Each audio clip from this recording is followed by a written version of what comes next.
پہلے تو یہ بتائیں کہ یہ جو خبریں آ رہی ہیں کہ ایران کے خوف سے شاید ڈونلڈ ٹرمپ نے طیارہ جب بدلا تو کسی کنٹینر میں چھپ کے پناہ لی ہے۔ دیکھیں گے، ابھی تک تو بات نہیں ہے۔ ابھی تک تو یہی کہا گیا ہے کہ ڈیفنس پوائنٹ آف ویو سے اس کو چینج کیا گیا تھا طیارے کو، اور ابھی وہ اس کو رینوویشن کے لیے بھیجا ہے۔ لیکن میرے خیال میں، لیکن یہ ضرور بتاؤں گا کہ یہ انفارمیشن جو تھی اسرائیل کی طرف سے آئی تھی، انہوں نے وارن کیا تھا۔ تو they can be wrong at the same time. آج کل اسرائیل امریکہ کو سیم پیج پر نہیں ہے۔ اچھا، تو یہ بتائیں کہ یہ خبریں آ رہی ہیں کہ ایران امریکہ بڑے نزدیک پہنچ گئے ہیں پھر ایک دفعہ ڈیل کے، تو اس حوالے سے آپ کے پاس کیا اطلاعات ہیں؟ دیکھیں، آج الجزیرہ بھی رپورٹ کر رہا ہے، در حقیقت عمان جو ہے وہ امریکہ کی ساری شرائط اور ساری چیزیں جو ہیں وہ ڈسکس کر رہا ہے۔ ڈائریکٹ ڈائلاگ نہیں ہو رہا ہے، لیکن جو صورتحال جو میری نظر میں جو میں دیکھ رہا ہوں کہ 6 چیزیں ان میں ایڈ کی گئی تھیں ایران کی طرف سے، بڑی سخت شرائط تھی۔ اور میرے خیال میں اب پوائنٹ آ چکا ہے، جو ریسنٹ ابھی جو میرے خیال میں ڈیولپمنٹ ہے وہ میں عرض کرنا چاہوں گا کہ کل پریزیڈنٹ ٹرمپ صاحب نے جو ایک ورڈ استعمال کیا ہے امریکہ کے اندر، اس نے بڑا ایک کہتے ہیں نا چائے کی کپ میں طوفان لو کی۔ انہوں نے کہا کہ ہم لو کی، اس ایران وار کو ہم نے لو کی پہ رکھ دیا ہے۔ اور پچھلے ویکینڈ کے اوپر ایک نئی چیز ہوئی کہ کیمپ ڈیوڈ میں انہوں نے بڑا برہمی کا اظہار کیا تھا کہ امریکہ کے اسلحے کی کمی کی خبریں کیوں باہر نکلی ہیں۔ تو میرے خیال میں جو چیزیں ہیں جو آپ فرما رہے ہیں، میرے خیال میں جنگ جو ہے کنکلوڈ ہوتی نظر آ رہی ہے۔ اور دوسرا خاص کر اس میں جو ایک سب سے زیادہ سگنیفیکنٹ بات میکا جوائنٹ ڈیفنس پیکٹ ہے، جس میں جو میرے لیے بہت زیادہ قابل فخر ہے، قابل ستائش ہے کہ میرا وطن عزیز جو ہے وہ سرخرو ہو رہا ہے۔ آپ ایک سال میں بنیاد المرصوص سے آپ کا جو سفر ایک سال کا ہے، اس ریمارکیبل جرنی، تو اس میں میرے لیے بہت خوشی اور ہر پاکستانی کے لیے ایک مبارکباد کا موقع ہے میرے خیال میں۔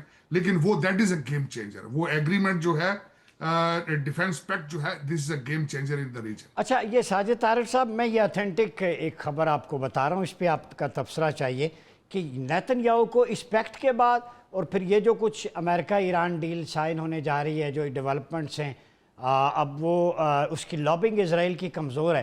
سننے میں آ رہا ہے کہ پینک اٹیکس اور ڈپریشن میں جاتے جا رہے ہیں نیتن یاہو، اور وہ کہتے ہیں بالکل، میری زندگی میں آزاد ریاست فلسطین کی نہیں بنے گی۔ کیسے دیکھتے ہیں؟ دیکھیں، ایک تو سب سے بڑی بات یہ ہے کہ نتنیاہو الیکشن ہارتے نظر آ رہے ہیں ایبسولوٹلی، بلکہ سپورٹ پریزیڈنٹ ٹرمپ نے بھی ان کی سپورٹ جو ہے اس سے 2 قدم پیچھے جا چکے ہیں۔ اور ایبسولوٹلی اس خطے کے اندر ابھی جو ریسنٹ انہوں نے ایک چیز کی ہے کہ وہ پیس بورڈ کا جو غزہ پلان تھا اس سے جو منحرف ہوئے اور پھر غزہ پہ حملے کی جو تیاریاں شروع کی ہیں۔ یہ وہ کہتے ہیں نا کہ آخری، کیونکہ ماضی میں بھی بی بی نتنیاہو اس چیز پہ مشہور ہے کہ الیکشن لڑنے سے پہلے کسی نئی جنگ کو چھیڑتے ہیں۔ اس وقت جو سب سے بڑا ڈیمیج بی بی نتنیاہو کو ہو چکا ہے کہ اسرائیل کی سپورٹ امریکہ سے، پبلک اوپینین چینج ہو چکی ہے، لا میکر اپنا مائنڈ چینج کر چکے ہیں۔ عوام یہ سمجھتی ہے کہ اسرائیل ہمارے لیے بوجھ ہے اور ایک شرارتی ہے۔ ہمیں بالکل ایک جو خاص بات یہ عرض کرنا چاہوں گا، ایران کی جنگ میں امریکہ کو پھنسانا بی بی نتنیاہو کو میرا خیال ہے اس سے بڑی غلطی جو ہے نہ پریزیڈنٹ ٹرمپ کر پائیں گے، اور نہ ہی بی بی نتنیاہو نے جس طریقے سے امریکہ کو زائنسٹ مائنڈ سیٹ جو تھا، وہ ہمیشہ یہ چاہتا تھا کہ امریکہ کو مڈل ایسٹ میں پھنسائے کہیں اور ان کے گریٹر اسرائیل کا خواب پورا ہو۔ تو میرے خیال میں یہ سب سے بڑا لاس امریکہ کا اور اسرائیل کا ہے، جو ایران جنگ ہے، جس نے نہ صرف ایرانی قوم جو ہے ثابت قدم رہی ہے، بلکہ چائنا اور رشیا نے بھی اپنی ریڈ لائن ڈرا کی۔ میرے خیال میں فیوچر میں آپ دیکھیں گے کہ دنیا کی فارن پالیسی تبدیل ہوتی ہے، آپ دیکھیں۔ اچھا، آپ نے گریٹر اسرائیل کی بات کی، ایکسپینشنسٹ تھیوری ہے زائنسٹ کی، کیا آپ سمجھتے ہیں کہ اب گریٹر اسرائیل سے ٹورڈز مائنر اسرائیل کی طرف جا رہا ہے؟ ایبسولوٹلی، میں یہ سمجھتا ہوں کہ اس وقت اگر دیکھا جائے تو حزب اللہ اور حماس بڑے اسٹریٹجک، بڑے بڑے زبردست طریقے سے وہ نیگوشیٹ کر رہے ہیں، اور اسرائیل آن دا بیک فٹ۔ اگلا جو اسرائیلی صدر آئے گا بی بی نتنیاہو کے بعد، پرائم منسٹر آئے گا، وہ میرے خیال میں ان دونوں سے یا اپنے اس خطے میں اپنے نیبرز ہوں گے، ان کے ساتھ اچھے ریلیشن شپ رکھے گا۔ امریکہ کی طرف سے ایک سٹیپ پیچھے جایا جائے گا، اور پھر جو یہ نیا سعودی بالخصوص دیکھا جائے، آپ کو میں یاد کرانا چاہوں گا کہ ریسنٹلی پریزیڈنٹ ٹرمپ نے جب اٹامک سعودی عربیہ کو پلانٹ دینے کی بات کی تو ساتھ شرط رکھی تھی ابراہیم اکارڈ کی کہ اسرائیل کے ساتھ ریلیشن شپ بہتر کرو.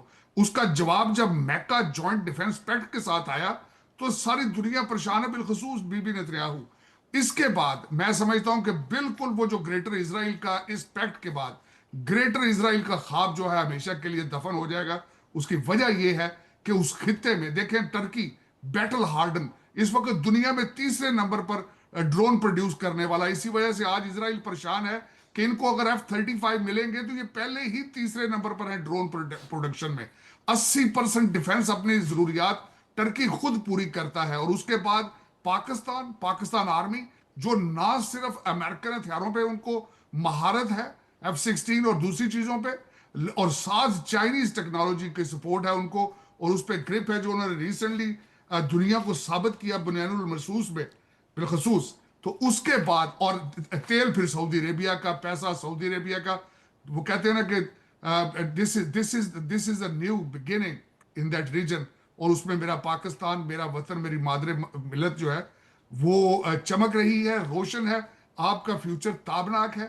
اور مجھے آج بھی یاد ہے کہ ہمارے فیلڈ مارشل امریکہ میں یہ کہہ کے گئے تھے کہ ہماری ترقی جو ہے وہ لکھی جا چکی ہے، ہم نے خود ڈٹرمن کرنا ہے کہ کس سپیڈ سے ترقی کرنی ہے. سپیڈ کا اندازہ خود لگائیں. ایک سال میں آپ دیکھ لیں کہ آج آپ اس ریجن کو لیڈ کر رہے ہیں. اچھا یہ بتائیں اس پیکٹ کو لے کے، مکہ جو ڈکلیریشن ہے یا پیکٹ ہے، اس کے بعد آپ سمجھتے ہیں کہ مزید ممالک شامل ہوں گے اور مسلم ورلڈ جو ہم پہلے کہہ رہے تھے کہ اپنے ریسورسز ٹیکنالوجی سے ایک دوسرے سے استفادہ کریں، وہ خواب پورا ہونے جا رہا ہے؟ ایبسولوٹلی. بلکہ ایک اور خوشائند بات یہ ہے کہ پاکستان نے ایران کی قیادت کو دعوت دی ہے پاکستان آنے کی، جو انہوں نے ایکسیپٹ کر لی ہے. اور بلکہ میں یہ دیکھ رہا ہوں، سوچ رہا ہوں، نہ صرف اس کی ابھی بھی ڈیل پاکستان ہی کرائے گا اسلام آباد کے اندر اس سارے عمان کے بعد، اور دوسرا ایران کو دعوت دی جائے گی. بلکہ ابھی ریسنٹلی اس کے بارے میں جو خوشائند بات ہے کہ اسماعیل بقائی صاحب نے، بلکہ ایران نے بھی اس پیکٹ کو تسلیم کر لیا ہے. اسماعیل بقائی صاحب نے کہا ہے کہ یہ معاہدہ ایران کے خلاف نہیں ہے. یہ بہت بڑی بات ہے، بہت بڑی انڈورسمنٹ ہے. اور اس کے بعد میں دیکھ رہا ہوں کہ جو بیسز امریکن بیسز ہیں وہاں پہ یہ جو پاکستان اور ٹرکی کی فورسز ایک کی رول ادا کریں گی امریکن بیسز کے اوپر، اور جو اس ریجن کو مسلمان مل کے اپنے خطے کا دفاع بھی کریں گے اور اکنامک گروتھ بھی ہوگی.